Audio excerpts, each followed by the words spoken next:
சேவல் கொடி பறக்குதடா, சேர்ந்து இடி இடிக்குதடா, வேலும் படி ஏறுதடா வேலையா. அனைத்து கடவுள் சித்தர்களுக்கும் வணக்கம். இந்த ஆசிவக பிரம்மச்சரியம் 2வது நாள் செஞ்சுருந்தேன். அது எனக்கு மிகப்பெரிய அனுபவமாக இருந்துச்சு. நான் இது வரைக்கும் நினச்சிக்கிட்டு இருந்தேன், ரொம்ப நாளாக இது மாதிரி தவம் பண்ணணும், கொஞ்சம் நேரம் உட்காந்துருக்கணும் அப்படின்ட்டு. ரொம்ப டிஸ்டர்பன்ஸாக இருக்கும். அது ஒரு 10 நிமிஷம் கூட நான் முழுசாக உட்காந்து அதை செஞ்சதில்லை.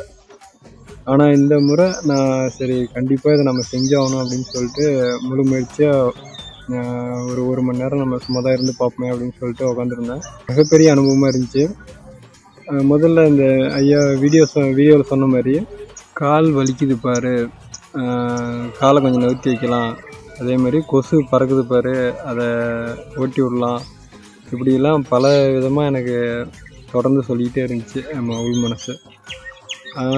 ஒரு கட்டத்துக்கு மேலே இல்லை, நான் இது நவுத்த மாட்டேன், இப்படியே தான் உட்காந்துருந்து தொடர்ந்து நான் இதை செய்வேன், தவம் செய்வேன் அப்படின்னு சொல்லிட்டு என் மனசுக்குள்ளே ஒரு உறுதி எடுத்துக்கிட்டேன். இருந்தாலுமே ஒரு அரை மணி நேரம் வரைக்குமே இந்த டிஸ்டர்பன்ஸ் இருந்துச்சு. இதெல்லாம் அப்படியே கொஞ்சம் கொஞ்சமாக கடந்து ஒரு அரை மணி நேரத்துக்கு மேலே போக எனக்கு ஒரு கட்டத்துக்கு மேலே இது நல்லா இருக்குது, இதை திரும்ப நம்ம செய்யணும் அப்படின்ற மாதிரி ஒரு இது தோணுச்சு.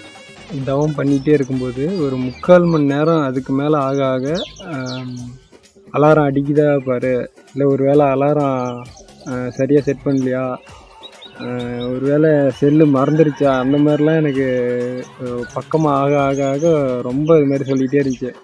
அது பரவாயில்ல, அது அலாரமே அடிக்கலனாலும் பரவாயில்ல, அது அடிக்கிற வரைக்கும் நான் தொடர்ந்து இருப்பேன் அப்படின்னு சொல்லிட்டு உறுதியாக உட்காந்துருந்தேன். ஆனால் அதை முழுசாக நான் முடித்து எந்திரிக்கும்போது, அந்த 1 மணி நேரம் அந்த அலாரம் அடித்து எந்திரிக்கும்போது மிகப்பெரிய சந்தோஷம். இது நாள் வரைக்கும் நான் வாழ்க்கையில் இந்த மாதிரி ஒரு அனுபவத்தை நான் உணர்ந்தேன். அந்த அளவுக்கு ஒரு மகிழ்ச்சியாக இருந்துச்சு. ஏன்னா முறையாக ஒரு மணி நேரம் தொடர்ந்து உட்காந்துருக்கேன் தவம் பண்ணுறதுக்காக. அது மிகப்பெரிய சந்தோஷமாக இருந்துச்சு. அதே மாதிரி இந்த வாய்ப்பை ஏற்படுத்தி கொடுத்த 5ஆம் தமிழர் சங்கத்துக்கு மிகப்பெரிய நன்றி.